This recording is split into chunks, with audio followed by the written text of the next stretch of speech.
It's the question. The one every single person who tries this diet gets asked at the family dinner table, by concerned friends, and even by skeptical doctors. You've just explained you're eating only animal products, and you see it coming. The tilt of the head, the look of pure confusion, and then the question. But where do you get your vitamins? What if everything we've been taught about nutrition, that we need to eat a rainbow of plants to be healthy, was missing a crucial, fundamental truth? What if the most nutrient-dense foods on the planet weren't the ones in the produce aisle, but the ones in the butcher's case? I am MS Mirza from Carnivore Cure. Welcome! If you're tired of the same old nutritional myths and you're ready for a deep dive into the shocking science of nutrient density, you are in the right place. If you're new here, subscribe, like, comment, and share. It helps us get this truth-powered information to those who need it most. Today, we are dismantling the biggest myth about the carnivore diet, piece by piece, vitamin by vitamin, with peer-reviewed research and a heavy dose of common sense. Part 1. The Eat the Rainbow dogma and the bioavailability blind spot. We live in the age of the Eat the Rainbow mantra. It's everywhere. And on the surface, it seems logical. Colorful plants contain vitamins, right? So, more colors must mean more health. But mainstream nutrition has a massive blind spot. A blind spot so big you could drive a steak truck through it. It's called bioavailability. Bioavailability simply means the proportion of a nutrient that is absorbed and used by your body. You are not what you eat. You are what you absorb. And this is where the plant-based narrative completely falls apart. Plants are often poorly designed for human consumption. They contain their vitamins in forms that are difficult for us to absorb, and they are packed with anti-nutrients that actively block the absorption of minerals. Think of it this way. Finding a nutrient in a plant is like finding a $100 bill locked inside a safe. It's technically there, but you can't use it. Finding that same nutrient in an animal food is like finding that $100 bill lying on the sidewalk, ready to be picked up and spent. Animal products provide nutrients in their most bioavailable, ready-to-use forms. The vitamin A in liver. It's retinol, the active form your body uses. The iron in red meat? It's heme iron, absorbed at 3 to 5 times the rate of the non-heme iron in spinach. The story isn't just about what's in the food. It's about what gets into you. Part 2. The animal-based multivitamin, a tour of the butcher's shop. Let's take a walk through nature's most potent pharmacy, the animal kingdom. We'll tackle the big vitamins everyone worries about. Vitamin C, the scare tactic. This is the #1 question. No fruit? You'll get scurvy. Here's the shocking truth that flips the script. The historical cases of scurvy weren't just a lack of vitamin C. They were a high-carb diet combined with a lack of fresh meat. Sailors on long voyages ate hardtack, carbs, and salted pork, where the vitamin C is destroyed in processing. They had no access to fresh meat. Why don't carnivores get scurvy?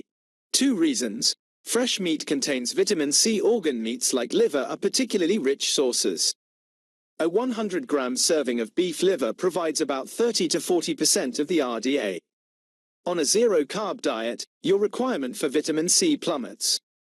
Glucose, sugar from carbs, and vitamin C compete for the same pathways to enter our cells. When you aren't flooding your system with glucose, the vitamin C you do get from meat has a clear pathway and works much more efficiently. You need less because you waste less. The mineral powerhouse, iron, zinc, and magnesium.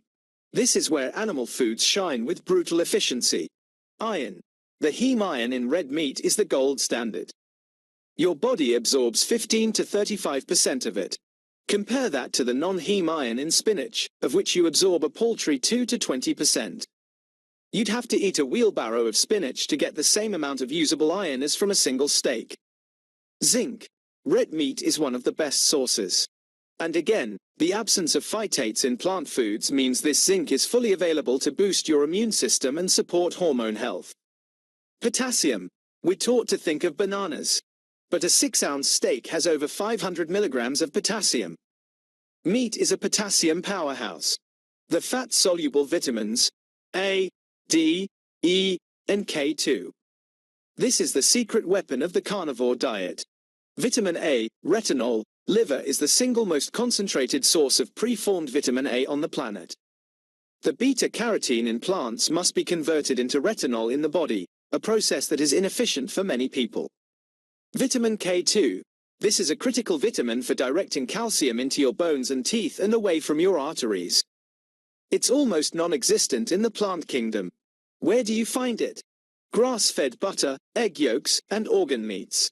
The carnivore diet is a K2 powerhouse. If this is shattering everything you thought you knew about nutrition, do me a favor. Smash that like button right now. It tells YouTube this is valuable. And share this with one person who always asks you the vitamin question. Let's end the confusion together. Part 3. Real life, real results. The proof is in the steak pudding. Let's move from theory to reality. What does this look like in people's lives? David, the anemic teacher. David was a long-time vegetarian struggling with chronic fatigue and anemia, despite taking iron supplements and eating spinach daily. His doctor told him he was non-compliant. Switching to a carnivore diet centered around red meat saw his ferritin levels normalize within 3 months. The fatigue vanished. He was finally absorbing the iron he was eating. Lisa, the new mom with brain fog. After 2 kids, Lisa felt depleted.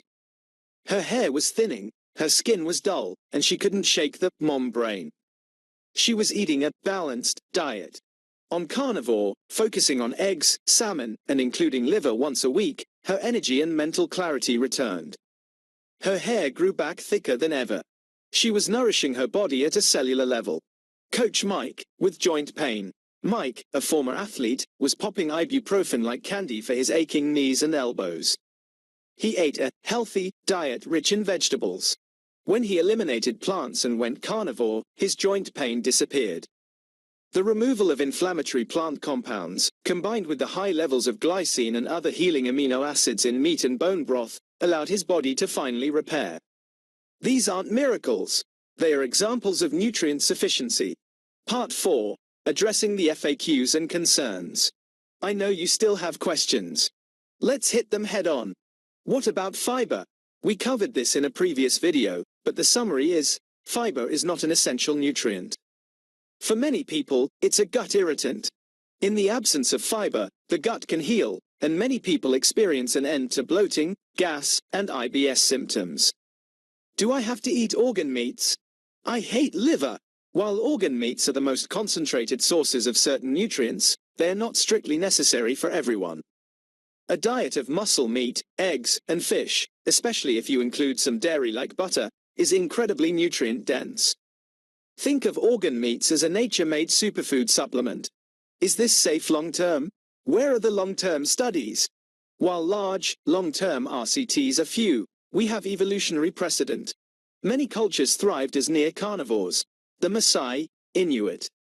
We also have a growing body of clinical and anecdotal evidence showing remarkable reversals of chronic disease. The absence of long-term studies on a carnivore diet does not equal evidence of harm, especially when compared to the well-documented harms of the standard American diet. Conclusion: rethinking nutrient density. The "where do you get your vitamins?" question comes from a place of genuine concern, but it's rooted in a flawed nutritional framework. We've been taught to count vitamins on a spreadsheet, without considering whether our bodies can actually use them. The carnivore diet isn't a nutrient-deficient gamble. It's a strategic choice to consume the most bioavailable, high-density nutrients on the planet, free from the absorption-blocking compounds found in plants. Stop worrying about eating a rainbow. Start focusing on nourishing your body with the foods it was designed to use best. If this deep dive has empowered you and given you the answers you need to confidently respond to the skeptics, then my mission is accomplished. So, subscribe to the channel if you haven't. We're building a community of truth seekers here. Now, I want to hear from you. What's the most creative way someone has asked you the vitamin question? Share your story in the comments below. Let's have some fun with it. Disclaimer: I am not a medical doctor. This video is for informational purposes only and is not a substitute for professional medical advice. Please consult with a qualified healthcare provider before making any significant changes to your diet or lifestyle. I'm MS Mirza. Stay strong, nourish your body, and I'll see you in the next video.